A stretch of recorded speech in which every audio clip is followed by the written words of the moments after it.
Zyhara stood at the edge of the human base, her eyes cold, her face calm, her body wrapped in a shimmering dress that caught the sun like fire. She had trained her whole life for this moment.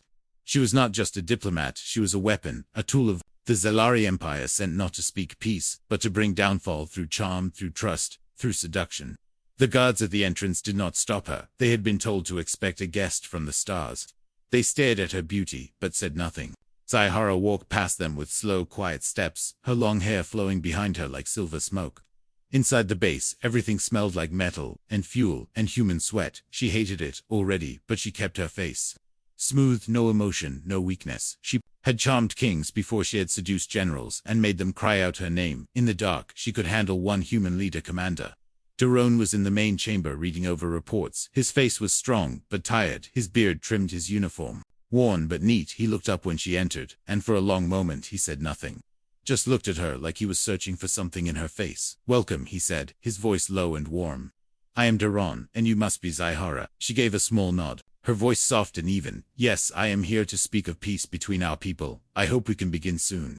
He smiled a little and offered her a seat. He poured her a drink without asking if she wanted one, and then he sat across from her. Their eyes met. And for the first time, she felt something strange, something quiet inside her chest. "You came a long way," he said, his hands folded on the table. "I heard Zelari diplomats do not travel often." She tilted her head and gave him a half smile. "Only for special matters, Commander, and I am special," he said, with a hint of teasing in his voice. She was ready to laugh, to flirt, to twist his heart like the others, but instead, she said, "Nothing is more important than peace." He nodded and looked down at the table. For a moment, then back at her. "I have seen too much war," he said. "I do not want more." Zyhara blinked. Her orders were clear. Get close to him, make him trust her, make him open the security plans. But this man, this leader did not speak like a warlord. He did not hunger for control. He sounded tired, like someone who had lost something precious. She asked him then, "What did you lose?" He looked at her for a long time, then said, "My brother. We fought side by side until a bomb tore our unit apart. He was older, braver. He saved me that day, and I never got to say goodbye." Zyhara did not know what to say. She had heard many stories from human leaders, but this one felt real. Her people said humans were loud and violent, but this man spoke gently with pain behind his eyes. She tried to change the subject, asking him about his soldiers, about the alliance. He answered politely, but with less interest. And soon he excused himself, saying he had to inspect the new supply ships. Zyhara watched him go, her heart steady, her mind clear, but something in her chest felt off. She had been trained to see weak points, to press them, to use them, but now she felt unsure. She returned to her room. A simple space given to her with a bed, a desk, and a small screen. She opened the screen and contacted her handler in the Zelari command. The screen showed the cold face of Overseer. "Dran report," said the Overseer, his voice sharp like ice. "He is open to talks," she said, her voice calm. "He does not hide his pain, I believe. Access will come soon." Dran narrowed his eyes. "We need more than talk. We need the plans, the codes, the weakness. Do not waste time." "Understood," she said, and the screen went dark. She stood there in silence for a long time, her hands resting on the desk, the light in the room flickering. She had done this many times. She had fooled stronger men, and colder ones, but Daron was not what she expected. He was strong, yes, but not in the way she had thought. He did not stare at her like she was an object. He did not speak to her like a prize. He looked at her like she mattered, and that was new, that was strange. She sat on the bed and looked at the stars through the small window above her head, her mind replaying the look on his face when he spoke of his brother. This was only day one, and already the mission felt heavier than before. She closed her eyes trying to rest, but sleep did not come easy, and when it did, her dreams were not of her empire or her mission. She saw Daron's face, and in the dream he touched her cheek and whispered her name like it meant something more. She woke up with a start, the night still dark, the stars still silent, and her heart beating a little too fast for a soldier trained not to feel. Something had begun, something she could not yet name, but it was there, and she knew it would change everything before this mission was over. Exactly 800 words, simple and basic English, no full stops. The next morning, Zyhara stood near the landing pad, waiting as the sky turned orange above the human base. Darren walked toward her with 2 packs, and a quiet smile, his voice calm but firm. "Are you ready for the trip?" he asked. She nodded, saying little, her mind still heavy from the strange dream and the weight in her chest. They were to fly together to Outpost 9, a small human station far from command eyes. There was a transport ship ready, a small one made for short-range travel, and no guards, only the 2 of them. As they lifted off, Zyhara sat across From him, her eyes watching him without meaning to. He was checking the controls, calm, steady. Not once did he glance at her body, or speak in a false, sweet tone. He treated her like an equal, and that made her nervous, though she never showed it. The ship shook slightly as it entered the storm belt. Dark clouds began to gather, and the comms cracked with static. Darren frowned, and adjusted a dial. The weather near the outpost is worse than expected. Might lose signal, he said, then added with a shrug. But we will make it. Zaihara said nothing, but her eyes moved to the window, watching the flashes of light outside. The sky looked angry, like something wanted them gone. Minutes later, the ship jerked hard, and the lights dimmed. A red alarm blinked above them as a warning came through: system failure, emergency landing recommended. Duran took control fast, finding a flat zone between sharp rocks and frozen ground. The ship hit hard, but did not break, and after the dust cleared, he looked back at her with a grin. Not bad, right? Zaihara raised one brow. You crash often, only with pretty passengers, he said, then laughed at her blank face. Sorry, that was a joke, a human joke. I guess it failed. She did not laugh, but a tiny smile touched her lips before she stepped outside to scan the area. The wind was strong, the ground cold and dry. She saw caves nearby and pointed toward them. Shelter there, she said. He followed with no complaint inside the cave. It was warmer. The rocks shielded them from the wind, and the soft hum of energy crystals filled the air. Duran lit a small lamp and sat down, removing his jacket and offering it to her. She paused, looking at it, then at him, then took it slowly. They sat close. Now the cave small, the silence between them growing loud. Duran looked around, then said softly, you know, you're not what I expected. She turned to him. What did you expect? A Zelari who looked down on humans, who acted like we're all just weapons, he said, his voice low but steady. But you're quiet, thoughtful, not cold, not fake. She stared at him, unsure what to say. No human had spoken to her like that. No one had looked at her like that. You don't talk much, he added, and that's okay, but if you ever want to say something real, I'll listen. She looked away, her fingers curling round the edge of his jacket. Her voice was barely above a whisper. You lost your brother, and still you trust strangers. He nodded slowly. Trust is the only thing that makes peace real. Without it, we're just waiting for the next war. Zaihara felt her throat tighten. She had trained to lie, to bend others with her words, but this man offered truth with no price. She did not know how to handle that. As night came, the storm outside grew louder, wind howling through cracks in the stone. Darren brought out heat packs and activated them, placing one between them, then another. Behind them still, the cold reached their skin. You're freezing, he said, his eyes on her hands. They're shaking. She frowned, pulling them close. I am fine. You're not, he said, and moved a little closer, his voice kind, not forceful. You can lean in. I won't touch you unless you want me to. Her heart beat fast, but she nodded slowly and leaned against him, her head resting near his shoulder, his warmth steady and strange. She had shared beds with targets before, but this felt different, like safety, not seduction. They sat like that for a long time. No words, only shared breath, shared space. Her eyes closed against the cold. At some point, Duran whispered something, but she was half asleep and did not catch it.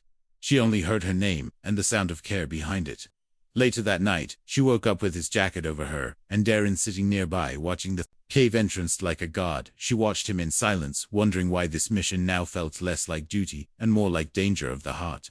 She touched her own chest, feeling the beat inside, and it was faster than usual, too fast for someone trained to control every emotion. Outside, the wind screamed, but inside the cave something gentle had begun, something that might grow even where lies were planted.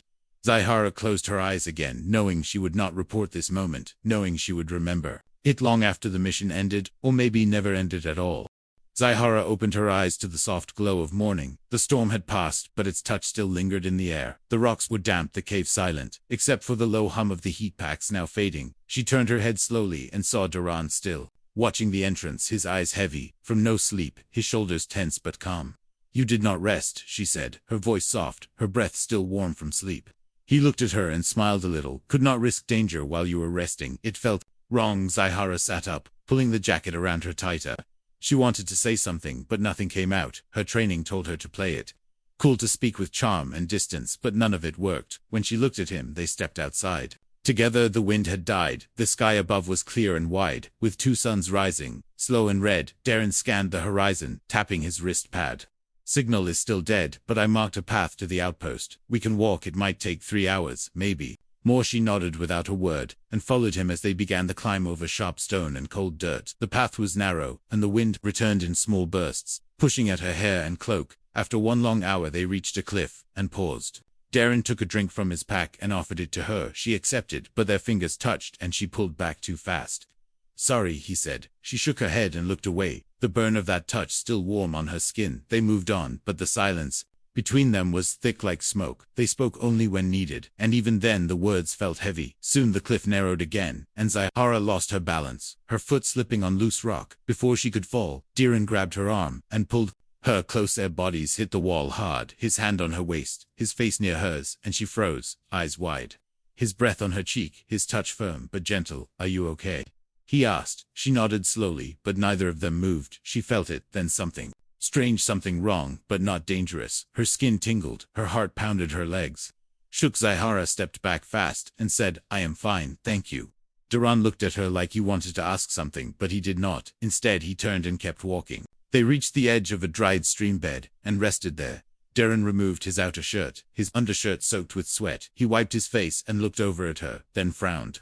"You are hurt," he said. "No, I am not," she replied too fast. He walked over, knelt beside her and touched her side gently. She flinched, not from pain but from heat. He found a tear in her suit near her ribs, a cut across her skin deep and red. "How long have you had this?" he asked. "Since the crash," she whispered. "I did not notice before." He reached into his bag, pulled out a small medkit, and opened it. He did not ask. He just worked, his hands firm but careful as he cleaned and wrapped the wound. She watched him closely, his face focused, his hands steady, not one word of judgment or anger, just care. When he finished, he looked at her and said softly, "You need to tell me when you are hurt."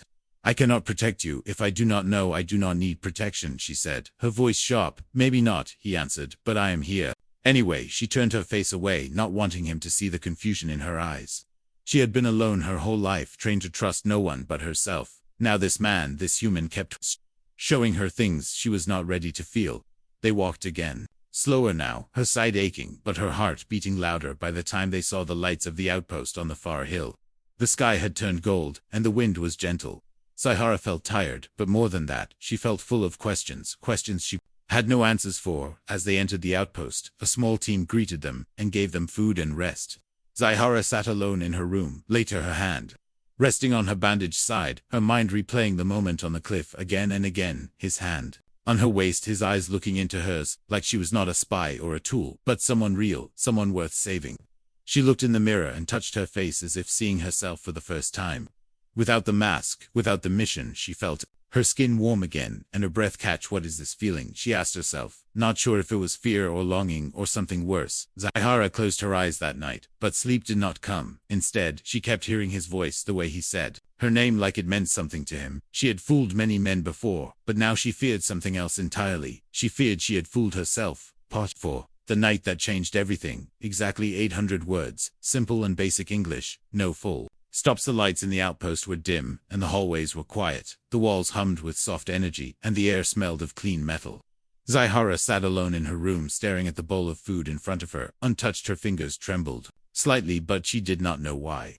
She had done nothing wrong, yet her chest felt tight, and her breath was shallow, her mind full of strange thoughts and memories of warm touches and kind eyes. She was trained to handle pressure, to bend others with beauty and words, but this time her own heart was bending. A soft knock came at her door once, then again. She stood slowly, walked across the room, and opened it to find Darren standing there, his jacket open, his hair damp from a recent wash, and his eyes searching her face with a look she could not name. "Can we talk?" he asked, his voice quiet. She stepped aside and let him in. He entered slowly, like he was unsure of the space, then stood near the far wall, with his hands in his pockets. "I know who you are," he said suddenly. Zahara froze, her eyes locked on his face. "Not just your name, not just the diplomat title," he continued. "I know why you were sent here. I know what the Zalari expect from you." She said nothing, her body still, her hands cold. "You were sent to get close to me, to make me trust you, then take what you needed to help your empire win." She did not answer because there was nothing to say, nothing she could deny. "But I do not care," he said, and the words struck her like a wave. She looked at him finally, her voice soft. "You do not care." He nodded and stepped closer slowly. "I should hate you, I should report you, but I will not do that." "Why?" she asked, her heart beating loud in her chest. "Because I have seen your eyes when no one is watching," he said. "I have seen your hands shake and your voice falter. You are not a perfect weapon. You are a person, and I believe you never wanted to hurt anyone." "I was doing my duty," she said quickly, and now he asked, "Do you still want to?" Finish the mission. She opened her mouth, then closed it again, her mind spinning her training, screaming but her heart answering in silence. No, she whispered. He took another step forward, now only inches between them, and said, I do not want to fight. I want to know you. The room felt too small, too warm, too full of emotion. Zyhara could not look at him. She turned her head, but he reached out gently, touching her arm only for a second. I will not force you, he said. I just wanted you to know. She looked up at him now, her voice shaking. Why are you being kind to me? Because I see the truth in you, and maybe I need something real too. She did not speak after that. Instead she reached out and took his hand slowly, carefully, like it might break. Then she stepped closer and let her head rest near his shoulder. They stayed like that for a long time. No lies, no orders, no plans. Later, when the lights dimmed further, and the outpost grew even quieter, he stayed in the room, not touching, not speaking, just near her, and somehow that meant more than anything she had ever known. She looked at him and said, I do not know how to stop being what I was trained to be. Then let us learn together, he replied that night. Zyhara closed her eyes and slept for the first time in weeks without fear, her hand resting near his chest, her breathing steady. In the morning, before the sun rose, she woke with a strange warmth in her stomach, her skin flushed, her body light. She stood quietly and went to the small med scanner on the wall, placed her hand on it, and waited. The screen blinked twice, then showed results. She could not believe results she had never thought possible. Pregnancy confirmed. Her hand dropped away from the scanner, her eyes wide, her breath caught. She stepped back, slowly staring at the screen, then at her reflection in the polished wall.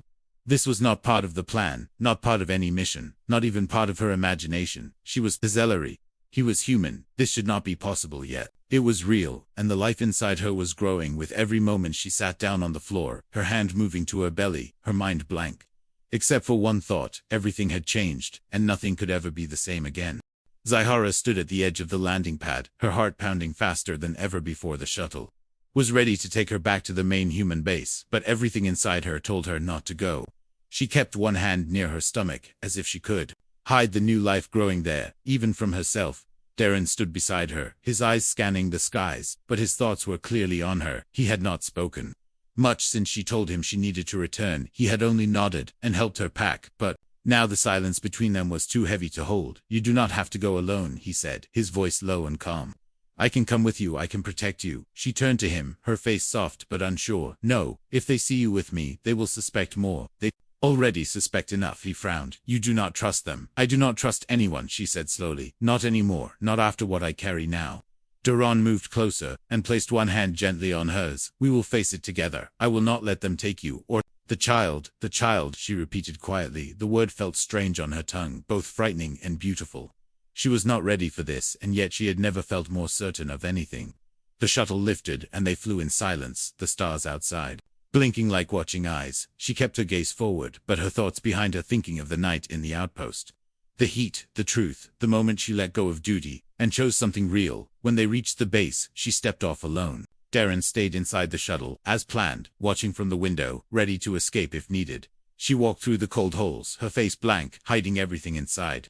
Overseer Dran was already waiting in her room, his eyes narrow, his face unreadable. You were gone too long, he said, his voice sharp. There was a storm, she replied calmly, and the outpost needed repairs. I stayed to help. He stepped closer, eyes scanning her body as if searching for secrets. You look pale, he said, and tired. Something is wrong. Nothing is wrong, she lied, but her voice was softer than usual. Dran's eyes narrowed further, and he took out a small scanner. Let us check to be sure. Zyhara froze, but nodded. She held out her hand. The scanner passed over her skin and blinked. Once, then again, then glowed red. What is this? He asked coldly, his voice now full of warning. Zyhara did not answer, her breath caught in her throat. Dran looked at the results, his eyes wide with rage and disbelief. Contamination, he hissed. Violation of genetic law. You carry a hybrid. She stepped back, but he followed. You have shamed the Empire. You will be taken, your body studied, your failure erased. She reached for her weapon, but it was gone. The guards outside had already locked the door. You are not going anywhere, Dran said, his voice like poison. You have become a danger to your people, but you do not understand, she said quickly. This was not part of the plan, it just happened, he sneered. You let it happen. You chose a human over your people, over your honor. She took another step back and then pressed the small device in her ear. Twice outside, the shuttle doors burst open, and Duran stormed in. Weapon raised, he fired once into the control panel, then again at the locked door to her room burst open, and she ran to him, grabbing his hand as alarms began to ring. Dran shouted after them, but they were already gone, running through narrow halls, turning sharp corners, Duran guiding her through the chaos. Where is the exit? She asked. Breathless. West Wing docking tunnel, he said. Almost there. They reached the tunnel and jumped into a cargo ship. Duran took the controls while Zyhara scanned for trackers. We are clean, she said, as the stars stretched outside. Duran looked at her, eyes full of worry and love. Are you okay? She nodded slowly, but her hand rested on her belly again, her eyes wet. This child is not just mine, it is ours. Duran reached out and touched her cheek gently, his hand shaking a little. I do not care what the galaxy says, I will protect you both until my last breath. They flew in silence for a while, stars blinking past them like whispers. Zyhara looked out the window, thinking of everything she had left behind, her rank, her mission, her world. But when she turned and looked at Duran, and then felt the small life moving inside her, she knew she had not lost everything. She had found something new, something the Empire could never take, something worth running for, something worth fighting for, something worth living for. Exactly 800 words. Simple and basic English, no full stops. The stars looked calm from the outside, but inside the ship, Zyhara's heart raced faster. With every jump through space, each planet they passed brought questions. Each docking station brought danger. She no longer had a home. She only had the child growing inside her, and the human beside her who had given up everything just to stay close.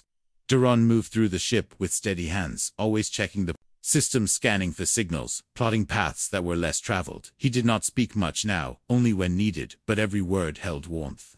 Every glance told her she was not alone. They docked on a small moon with thick clouds where no one asked. Names and silence was the only currency. Zyhara wore a cloak over her body, hiding her shape as her stomach grew rounder each day. She could feel the changes in her blood, in her bones, even in her dreams. They stayed in an old miner shelter for 3 days while Duran traded parts and information. Zyhara stayed inside, mostly resting, eating very little, her body tired, her mind full of thoughts she had never allowed before. She pressed her hand to her belly, often wondering what kind of life was growing there. Would the child look human, or Zelari? Would it be accepted anywhere, or hunted by both sides? Would it cry with a voice that could speak peace, or be born into war before it could speak at all? On the 4th night, a local trader knocked on their door, claiming to have news. Zyhara listened from the corner. As Duran questioned him, the bounty is real, the trader said. Zelari Command has placed a price on her head bigger than most warlords. They are calling her a traitor and a threat. Her child a genetic weapon. Darren did not flinch. He only asked what ships had been seen nearby. 3 patrols last week, and 1 yesterday. The trader said, looking nervous. But your ship has not been marked yet. Darren paid the man and sent him away, then turned to Zyhara, his face calm, but his hands tight with worry. We cannot stay here, he said. It is only a matter of time before someone recognizes you. Zyhara stood slowly, wrapping her cloak tighter.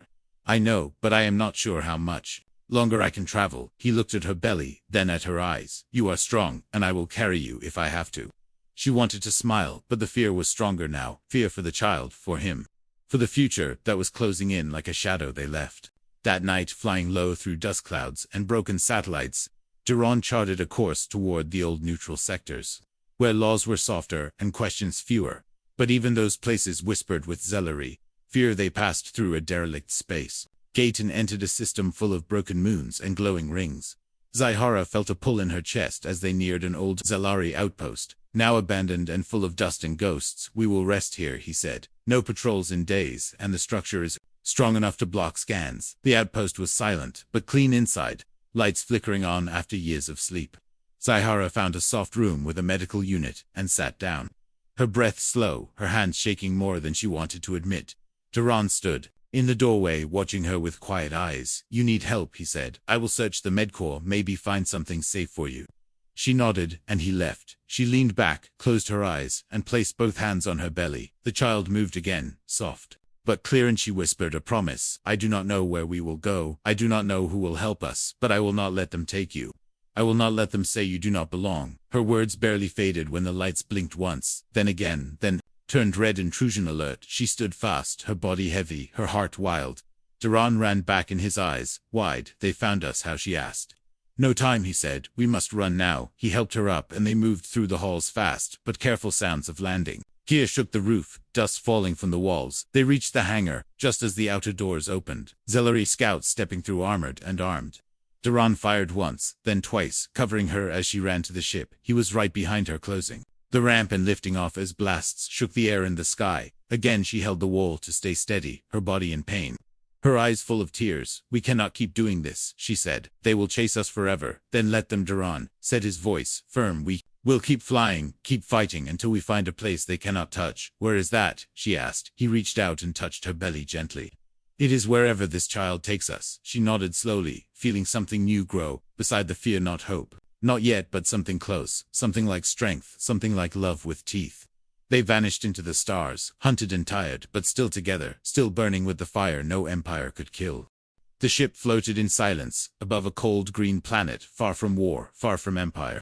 Zahara looked out the window, her hand resting on her belly, the child inside her now, heavy and full of life.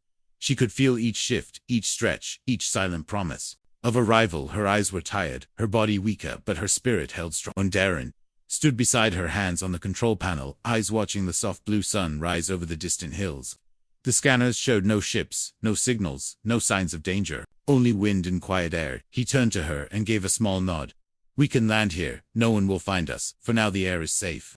The ground soft enough to walk. Zahara nodded slowly, her breath shallow but steady. "It is time, I can feel it." They landed near a wide valley surrounded by tall trees and glowing flowers. The ground felt soft under her boots, the air warm with strange perfume. Birds, with silver wings, flew above them, calling to each other in a language of whistles, and Duran carried her into a cave hidden behind thick leaves. Inside was dry and calm, and full of stone light, the kind that glows without fire. He laid her down on a bed of blankets, and wrapped her in warmth. "The child is coming," she whispered, her voice shaking. "I know," he said. "I will stay right here hours."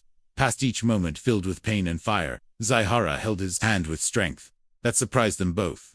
Her cries echoed through the cave and into the forest.